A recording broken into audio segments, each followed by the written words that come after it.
Bilim-Teknolojİ Evreni'ne bir kez daha hoş geldiniz. Bu hafta çok önemli ve bir o kadar da bizim için şanslı bir etkinlik var. Bursa'da yapılan 34. Planetary Congress. Yani hep böyle uzaydan bahsediyorduk ya, işte buradaki astronotlar, oradaki gelişmeler ve bunu yapan insanlar. İşte bu etkinliğe tam olarak dünyanın pek çok yerinden astronot, kozmonot, hatta taykonotlar geliyor. Ve bu sene işte Türkiye'de, Bursa'da. Yani şimdi ben de hep merak etmişimdir. Daha önce 2 yıl önce yaptığımda bir astronotla röportaj, kendisini yakından tanıma fırsatı bulmuştum. Çok etkileyiciydi. Yani onların düşünceleri, yaşadıkları şeyler, maceralar, oradaki çalışmaları ve şimdi 70'in üzerinde astronotun katıldığı bir etkinlik var Bursa'da. Tabii diyorsunuz şimdi neden o zaman stüdyodayız? Tabii. Niye stüdyoda olalım ki? Hadi kalkın gidiyoruz. Hep beraber Bursa yolcusuyuz.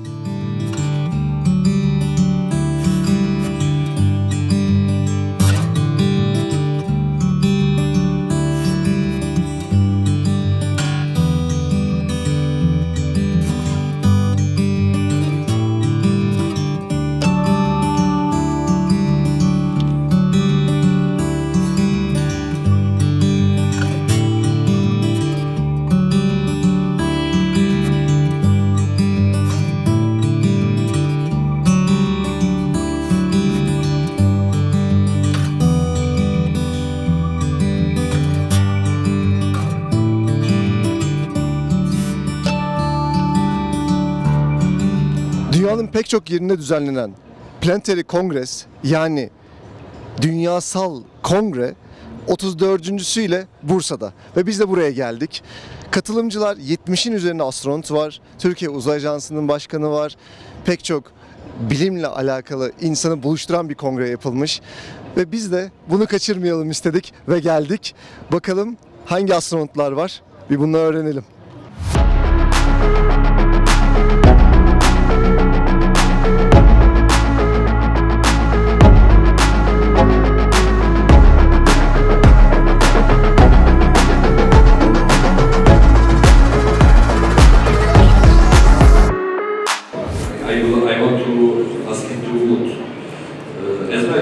The low Earth orbit is nowadays getting crowded.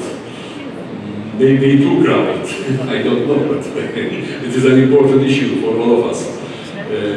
As you mentioned in your speech, that Planet is planning to have hundreds of satellites in a few years. What do you think about the competition and where all things are going, in which direction you think? Yes, as you said, I'm also doing some simulations for the active satellites. So right now, I mean, before I come to Turkey, like a week ago, there are more than 8,500 active satellites right now. I mean, it's ever increasing, every huge number. Yes. Yeah, every few weeks there are more than 100 satellites added to my list, and this is all going to be expanded a lot in the future. So, I mean, we all talk about, starting satellites because they have this, 42,000 satellites, constellation. But also there are other companies who want to make constellations as well. So the LEO will be extremely crowded in the future. So there will be, there will be a lot of other businesses, to clean up the LEO as well. There are lots of other use cases, energy pipelines, environmental places, there are a lot of other places that you can use these kind of satellites as well. So we want to do space as a solution to any part of, not any, most of your problems.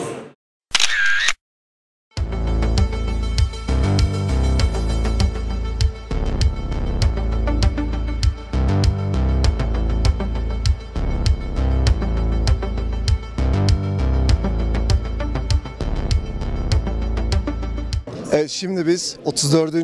Planetary Kongresi'ndeyiz ve bu gezegen kongresinde yanımızda eski astronotlardan Bill MacArthur var ve kendisine birkaç soru soracağız. Hello, Mr. Arthur. Glad to see you. Well, thank you. It's wonderful to be here. Well, thank you for coming to our country.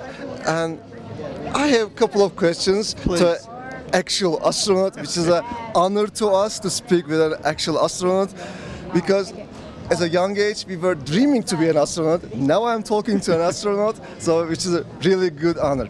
So my first question is, what was the most difficulty situation in your trainings, and then most exciting thing in your mission in space?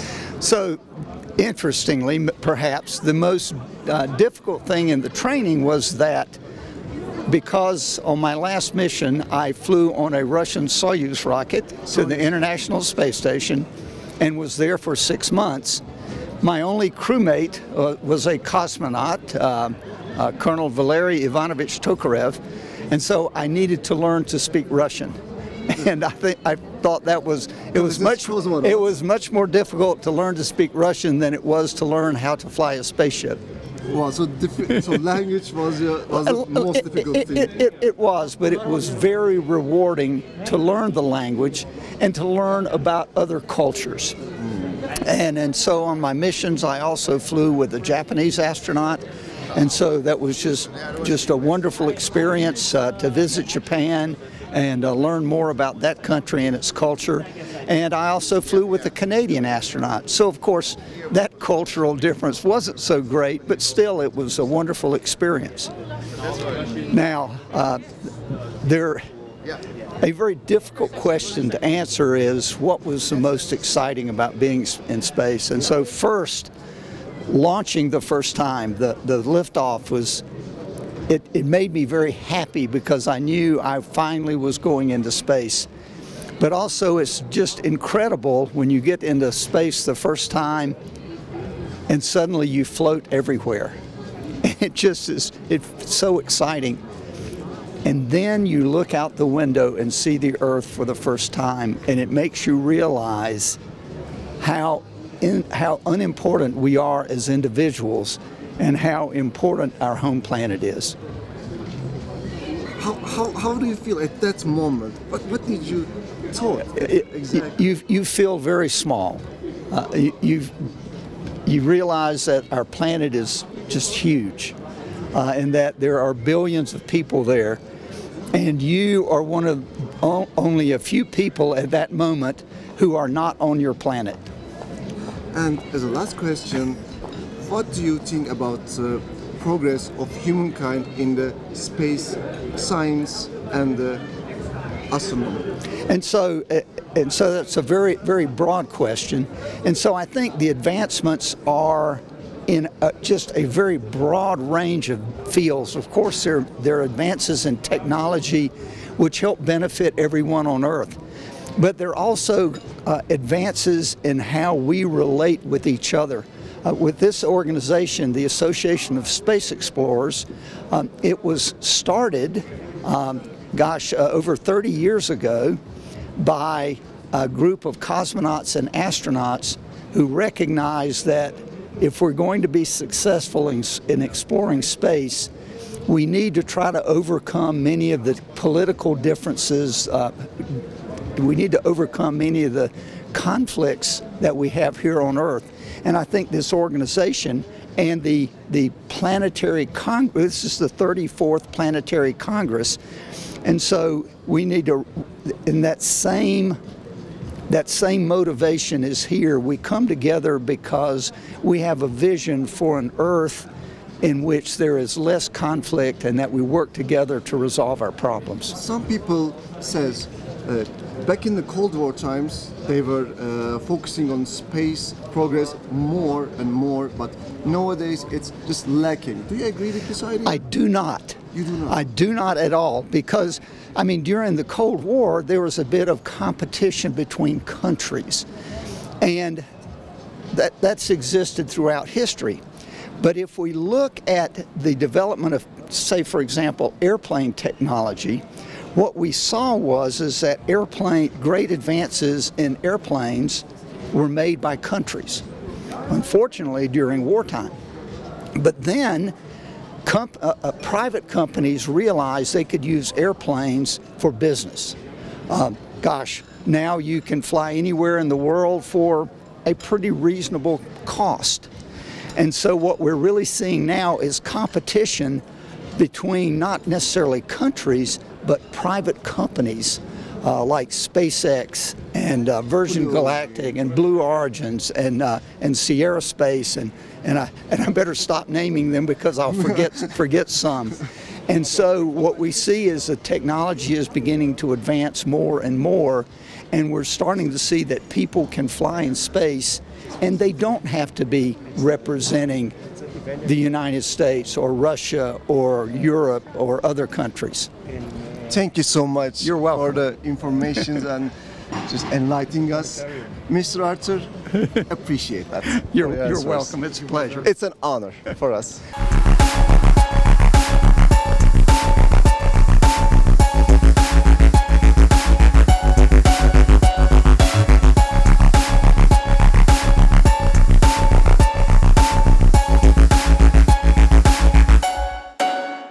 Evet, öyle bir kongredeyiz ki her tarafımız astronot kaynıyor ve şimdi yanımızda bir başka eski astronot Tony Antonelli var ve kendisi bizimle sorularımızı cevaplayacak. Mr. Antonelli, nice to meet you. Nice to meet It's you. also a pleasure to meet with you, another astronaut for us. My first question is a simple one. Why would you like to be an astronaut? Why did you choose to be an astronaut? Great. Well, first, thanks for coming to the ASE Congress today. And thanks to Bursa Business School for helping host the conference.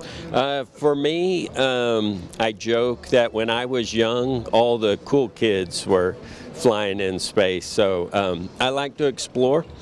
I'm convinced that there's so much more to learn. And there's a bunch of different ways to learn, and one of them is to go. I like to travel. This is my first time to Turkey, first time to Bursa, so I'm looking forward to all the things I'll learn here, and the same for me was true about flying in space. Could you tell us your first mission in space?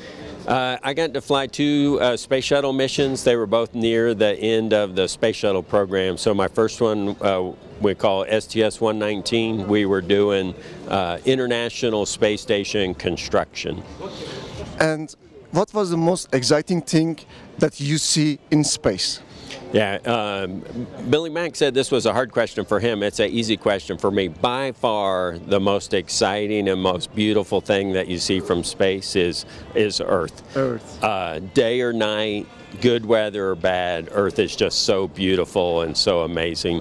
And I hope everybody gets to fly in space just so they can see Earth from a little bit farther away. Well, nowadays there's a space tourism, with some companies doing it. It's in a crawling progress currently. But what do you think about space tourism? Yeah, I'm super excited about it. I hope it progresses rapidly and that folks are able to fly that want to, just like you can take vacations on Earth to all kinds of different places. I think it will make the humans that get to fly and get to see Earth from space appreciate more how lucky we are to get to live on planet Earth. So I'm hoping it grows rapidly. Mr. Antonelli, thank you for your answers and thank you for your time. Yes, thanks you. for coming. Pleasure to meet with you.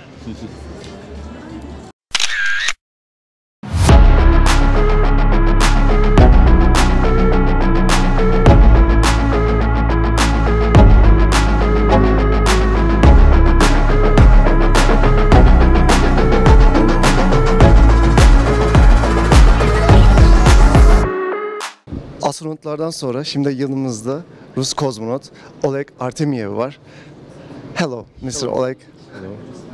I would like to ask a few questions. First of all, what was the most difficult challenge in your training and in your first space mission? Ну, самое тяжелое – это ожидание полета. перед полетом может быть очень много проблем. Это может быть и медицинская проблема, и техническая проблема. Из-за этих проблем ты можешь не полететь в космос. Поэтому каждый полет – это везение, это удача.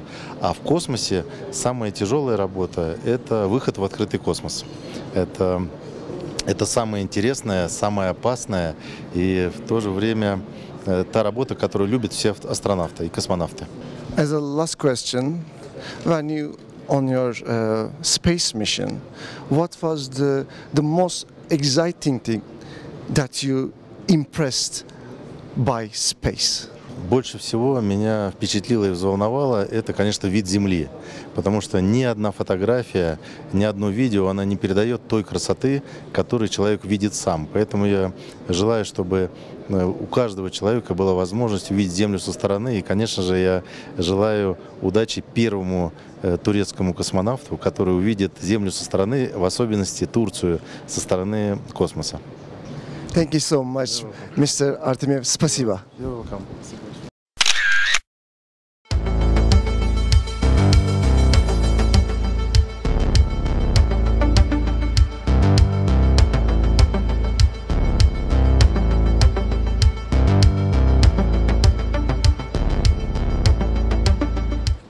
Az önce aktif görevdeki Kochiwa vardı. Kendisi Japon uzay ajansına bağlı. Bundan dolayı dünya kadar izin almamız gerekiyordu. Haliyle bunu yapamayacağımız için tek bir günde maalesef kendisi bize röportaj veremedi. Ama çok tatlı bir astronottu. Biraz sohbet etme fırsatı bulduk.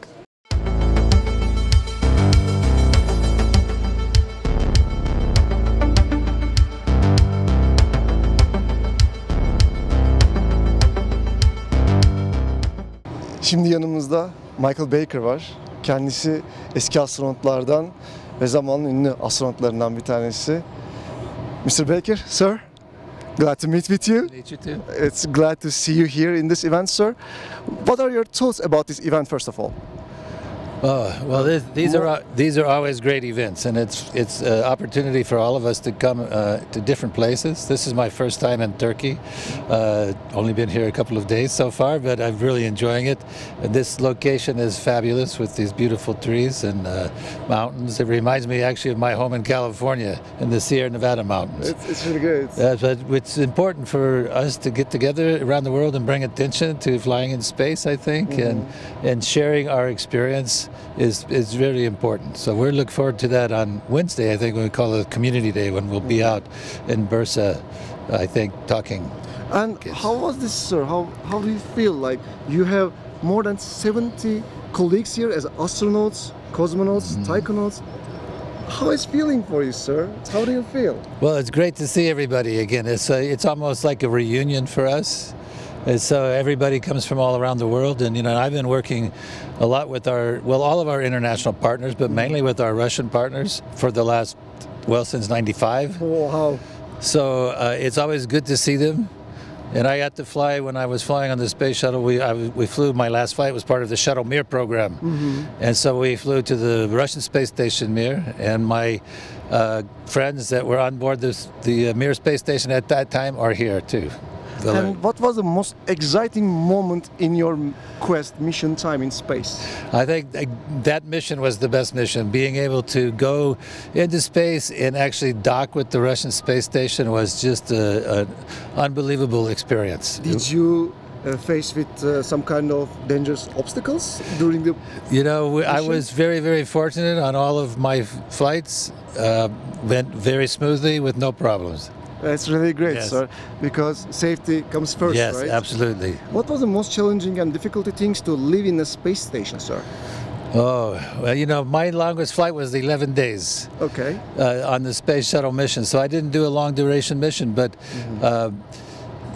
for just 11 days, there's not that many challenges. But it's a second. I always say the best thing about flying in space is looking at our beautiful planet. You would never get tired of it. Next best thing, of course, I think, is being able to float around in zero gravity. It's just pure, simple fun. But at the same time, it makes almost every task more difficult. It's kind of, you mentioned like it's a kind of vacation for you, sir. Well, a Was little that bit. easy, No, that for you? oh no, it's a lot of work. Definitely a lot of work, but it's so spectacular to be in space and be able to do that work and see our planet. It's incredible. Could you give please one example about your works in the space station, sir? What exactly? Well, you know, when we went to the space station, it was part of the Space Shuttle Mir program. Mm-hmm.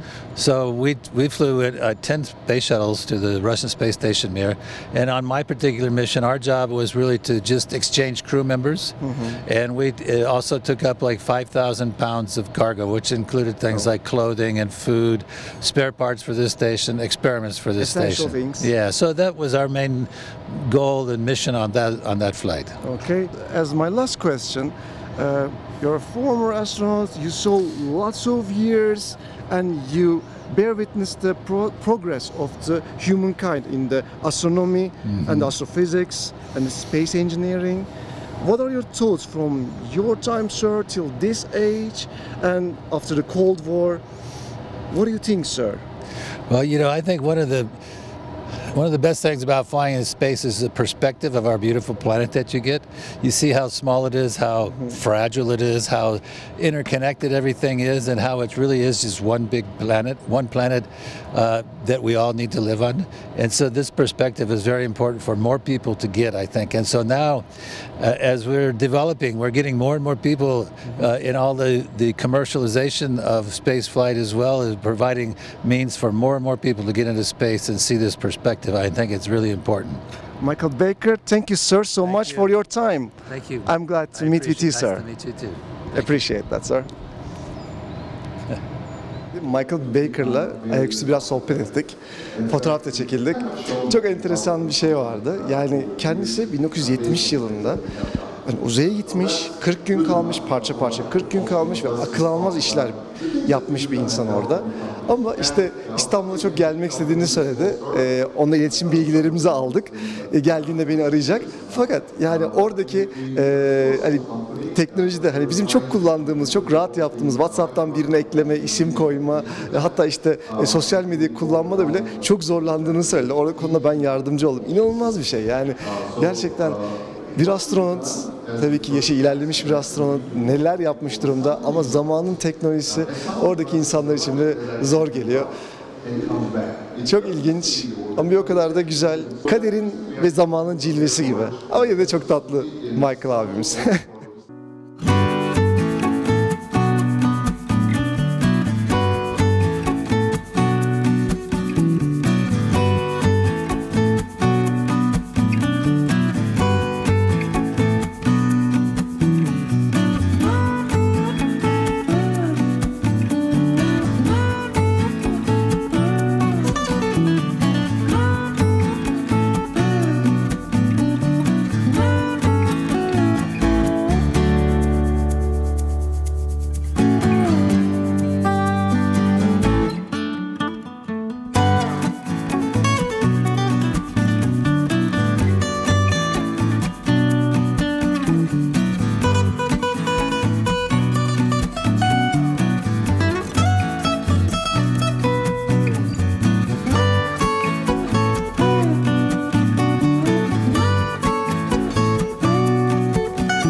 This camera is Yeah, but a photo, you said. It's the same. Yanımızda Avrupa Uzay Ajansı'nın astronotu Andrei Kuipers var. Kendisi aynı zamanda benim röportaj yaptığım ilk astronottu yıllar önce. Hello, Mr. Kuipers. Hello. Hello. Good to see you again, once again. So I would like to ask you first, what do you think about this event and what does it mean to you, all your colleagues, all together here? I think the Association of Space Explorers is a very good organization to show that we should all work together to make it a better Earth. It started in the Cold War and it's not government based, it's not agency based. These are individuals. We all up there, we care for each other, we depend on each other, and we take care of our planet. And so this association is a very good way to bring the people together from all the different countries and all the different backgrounds. And one of our tasks is also to show how beautiful the planet is and how important science and technology is. So I think these planetary congresses are very important for everybody. Yeah. Sir, you have lots of colleagues and you have kind of a group, a unique group, astronauts leagues or some kind of like that. As a group, do you have formers and active ones like you, sir? Do you have a specific goal for the as astronauts for the Earth? Yes. Everybody who makes one orbit around the Earth can become a member. So that means that we have people who walked on the moon, and we have people who made one orbit. So that is the criteria. So all kind of different backgrounds, scientists, pilots from different countries, some for long stays, very short or very special missions. So, and we all have this feeling that we belong, that we are all citizens of the planet. So it's one planet, very fragile planet, and we try to, well, demonstrate it to the people. We try to talk about it all over the world, and of course we also want to inform each other the new developments that are going on. Maybe so that's a big miss. People like... Absolutely encourage people. That's why we always have a community day. On the Wednesday we go out into the country. And that's a beautiful way to go and talk to children and students and make them enthusiastic about science and technology, and also about our beautiful Earth. You're inspiring people, sir. Absolutely. That's the whole idea, that we inspire people. Not only to become astronauts themselves, which they should try if they want to, but also to be involved in spaceflight and the discovery of the planet. Lots of astronauts already worked in space business because they were passionate about it.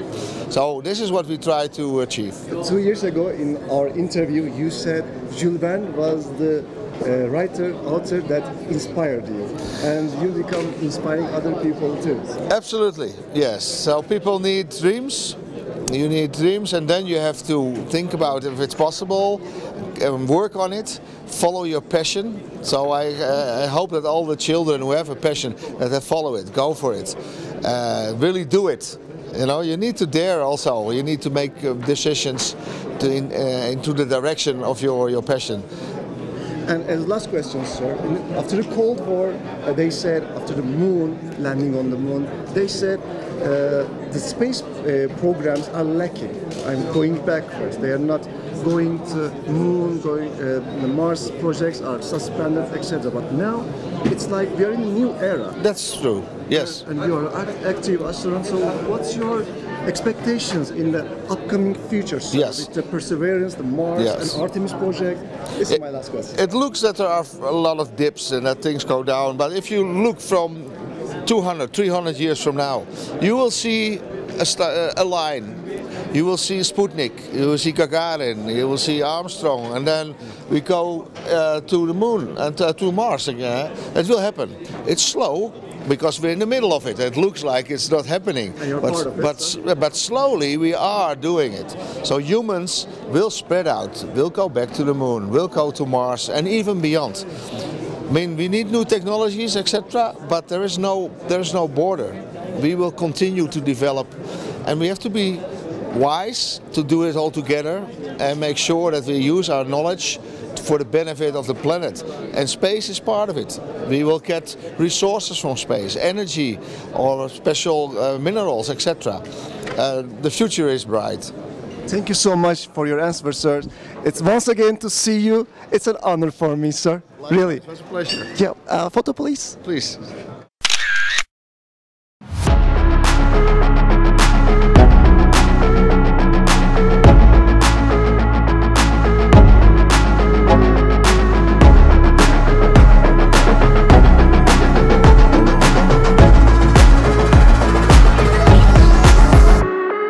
Şimdi de yanımızda Victor Glover var ve kendisi aktif görevdeki astronotlardan bir tanesi. Artemis 2'de 2024'te seçilen astronotlardan bir tanesi. Kendisi bize zaman ayırdı ve ona birkaç sorumuz olacak. Mr. Glover, glad to meet with you. It's an honor for us to meet with an actual astronaut in an active mission. Thank you. It's an honor to be here, and thank you for talking to me today. Of course, sir. For my first question, we are so curious about a new mission and the Artemis project and the space mining. An actual astronaut, you are just right into all of this. What are your thoughts? Well, you know, the Artemis program has some really lofty goals. We are going to get humans back to the moon with our mission. Artemis 2 will be the first people to go back in over 50 years. We're eventually going to have a lunar landing where we put people on the surface of the moon. We're going to have a gateway, a space station that orbits the moon. And really, this is the beginning of humans going to Mars. The same technology, the same procedures, the same flight control are the same ones that are going to get us onto Mars eventually. And so the Artemis program is doing lots of amazing things. But one of the most amazing things, and what I'm really excited about, especially being here in Turkey, is the international nature of Artemis. We're going but with our partners, our corporate partners, but also our international partners. And so Artemis is really humanity's return to the moon, not just America's. What could be the most difficulty challenge that you will face in that mission, sir? I'm glad you brought up difficulty because we don't talk about this enough. You know, it's easy to talk about the moon and the science and all of the benefits, but going to space, any mission, wherever you're going, on a suborbital mission, on a short orbital mission, a 6-month or 1-year stay on the space station, it comes with risk, real risk. And people died before in the history. People have died before, exactly. So it is very serious business. And honestly, if I tell you 10 things right now, it could be that 11th thing that gets you. So I'm worried about, not worried, I'm concerned about all the pieces. But that's what we do. That's why we do the work that we're doing, is to bring those risks down and to understand them. But no matter how hard you work before a mission, to sit on top of a rocket and launch to space and come home in a fireball involves some amount of risk. You cannot do space exploration, human space exploration, risk-free. And so it will be risky. But I'm less concerned because I know the people that are helping us overcome these challenges, and I have full confidence in this crew and in the teams that are going to help us accomplish the mission. All due respect, sir, with NASA, what will they expect you to achieve in that mission? What's your primary goal in that mission? Great question. Artemis 2. Artemis 2's mission is to make sure that the Orion spacecraft is safe to fly for people. Once that's proven to be true, then we can go on and do more complex missions like docking to a lunar lander or docking to a space station or going farther or into new orbits. We want to go to the South Pole on the surface of the moon, and that's going to require humans to go into an orbit that we haven't done before. It's called the near rectilinear halo orbit. It allows us to go by the poles so that we can affect the landing on the South Pole. And so this mission, Artemis 2, we're going to test out the life support systems, make sure that we can eat, sleep, use the bathroom, take pictures of the moon, and just survive for 10 days, and then we come back to Earth. And at the very end of the mission, one of the most important test objectives will be completed, making sure that that heat shield can keep the spacecraft safe on entry, and then that those parachutes come out and slow the spacecraft down to a nice, gentle... Basically live in that moon. Our test objective is to live in the spacecraft, but to live. That's the objective. And that's the mission. Never done it before. Not in Orion. Not in Orion. We sent people to the moon in Apollo, a very similar type of technology, but now we've got more modern computers and modern manufacturing, but the hardware looks very similar. And so now we're just making sure that this generation's hardware, the Artemis hardware, is safe for humans. And for my last question, sir, space mining. And with space mining project, what will humanity accomplish with this? Because as we heard from the lots of scientists, it will be extremely expensive. And what kind of benefits we will get from that? Yeah, so... And how? Yeah, so I'm not a specialist, right? We have some colleagues who are geophysicists and geologists that could maybe talk some more to the details, the intricacies. But I will tell you this, it's just like power generation or a mining of anything. If you can put the usage and the storage closer to the source, that's going to save you money and time. And so by being able to go and use resources where they are, if we can find things like water on the moon, we're able to not just make rocket fuel. That's the thing everyone talks about. Liquid oxygen, liquid hydrogen, they make rocket fuel. But you know what else needs water? You and me, humans. It helps us to keep people alive. And so if we can find water, we think of mining and we often like to think of these exotic chemicals, but if we can find a source of water that can help keep humans alive and provide power for us to go farther into the solar system. That's why it's important for us to get out there and find resources that we can use to keep us alive and to going further. Mr. Glover, we admire your courage. Thank you. And your bravery, and I appreciate for your time. It's really glad to meet with you, sir. Very nice to meet you too. Thank you. Thank you. For the camera. Thank you, sir. My pleasure. Very good to talk to you.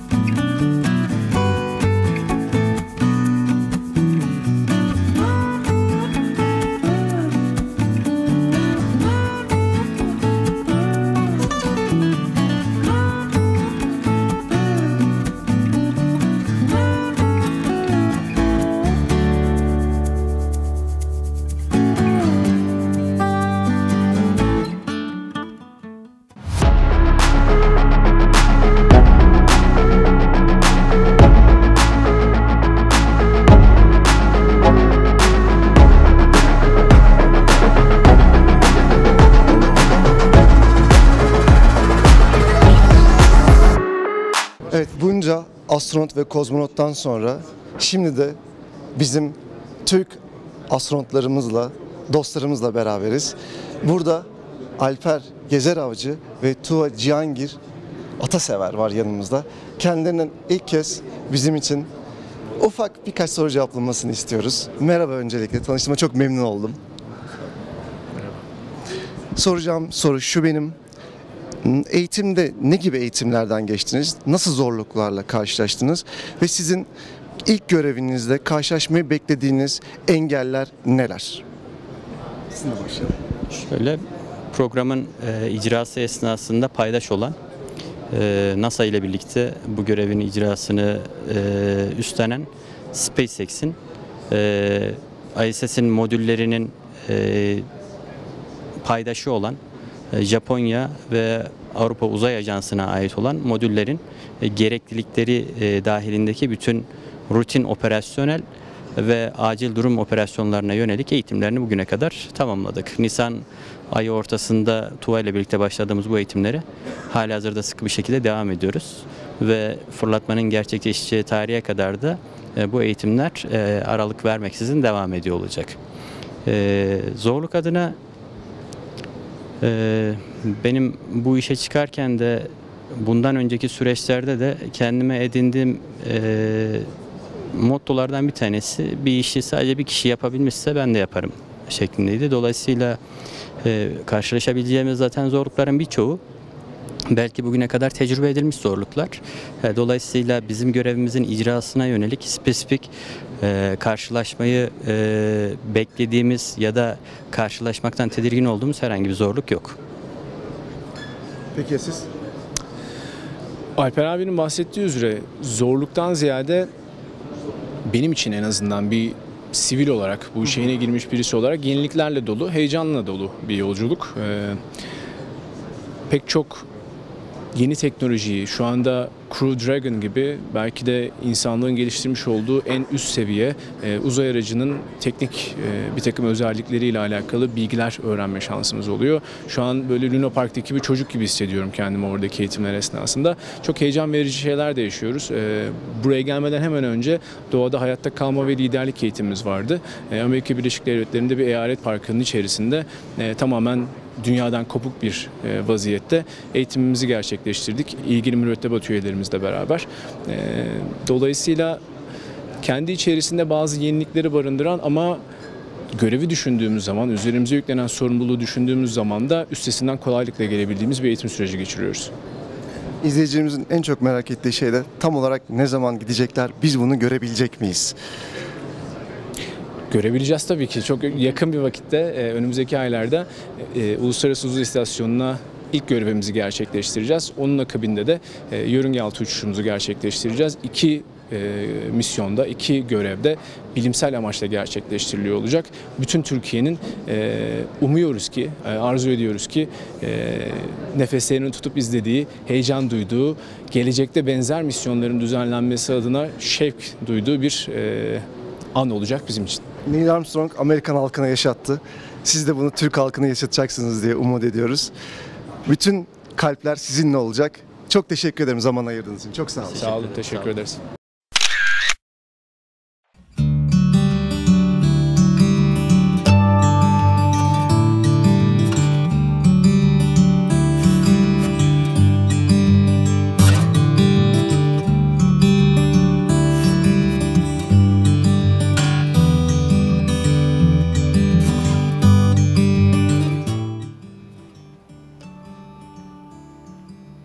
Ayağımızın toprağıyla geldik. Umarım programı beğenmişsinizdir. Yani ben açıkçası bayıldım. Oradaki hikayeler, anlatılanlar, yaşamları, yaptığı şeyler ve tabii oradaki insanların 70 yılından beri, hani daha hayatta olmayanlarımız var belki o dönemde aramızda. O zaman da çıkmışlar uzaya. O dönem şimdi 80 yaşına gelmiş bazı astronotlar. Kimleri vardı genç hala aktif görevde. Bir tanesi Artemis'le önümüzdeki yıl Ay'a gidecek olan ekibe seçilmiş Victor Glover. Yani kesinlikle çok başka insanlar. Ben bunu söyleyebilirim. Yani dünyada zaten yani milyarlarca insan var ve yüzlerce astronot var sadece. Bunun dışında onlar da toplanmışlar. Böyle bir dernek gibi bir şey kurmuşlar. Dünyayı belli yerlerde geziyorlar. Yani orada bilimsel konferanslar veriyorlar. Beraber böyle pek çok farklı ülkede olduğu için toplanıyorlar böyle. Konuşuyorlar, sohbet ediyorlar. Ya işte en son seni 2 yıl önce görmüştüm falan. İşte ne yaptın, Ay'a çıktığınızda ne oldu falan. Böyle hikayeler paylaşıyorlar. Yani Astronotlar Derneği gibi bir şey olmuş. Çok hoştu, güzeldi yani. Benim inanılmaz hoşuma gitti. Umarım siz de çok beğenmişsinizdir. Epey emek vermiştik bu programa.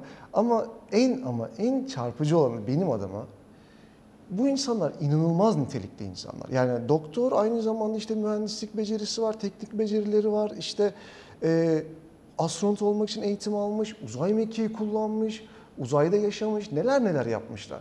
Bunca başarıya imza atmışlar, ödüller kazanmışlar, gazetelere çıkmışlar, defalarca röportaj vermişler. Ve bunların hepsinin sonunda o mütevazı kişiliklerini korumaya başarmışlar. Çok güler yüzlü, çok sıcakkanlılar. Öğretmek istiyorlar, hala anlatmak istiyorlar. İnsanlara yol göstermek istiyorlar. Ve bu işte benim çok hoşuma gitti. Umarım sizin de gitmiştir. Bu haftalık da bu kadar. Umarım haftaya yine burada olursunuz ve yine beraber oluruz. Ve bir başka programda tekrar görüşürüz. Bilimle kalın, esen kalın. Hoşça kalın.